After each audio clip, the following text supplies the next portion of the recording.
Okay, here it is, my turkey and gravy. Doesn't it look divine? Look at that. Wow, look. Stay tuned. I'm going to show you what I'm going to do. Okay, here I have my mashed potatoes, my slice of honey wheat bread, and there you have it, my smothered turkey and gravy with mashed potatoes and bread. And the bread will soak up all that delicious gravy. And you have your mashed potatoes at the bottom. And what you usually do is you get a piece of that bread and a piece of that turkey. Ooh, and gobble, gobble up. Oh, doesn't that look good? And that is what's for dinner tonight. Hold on, I'm going to show you what else you can do with it. Here I have some pork lo mein.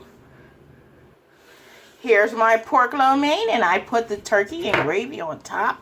And you can have this delicious meal with lo mein and turkey and gravy. Oh, it is succulent. Oh, it is divine. Look how tender that is. Ooh, with those lo mein noodles. Have a good, helping of it. With a bite of turkey. That is what's for dinner tonight. Doesn't it look divine? That's dish number 2. So, gather around the table and let's eat. Kisses. Bye-bye.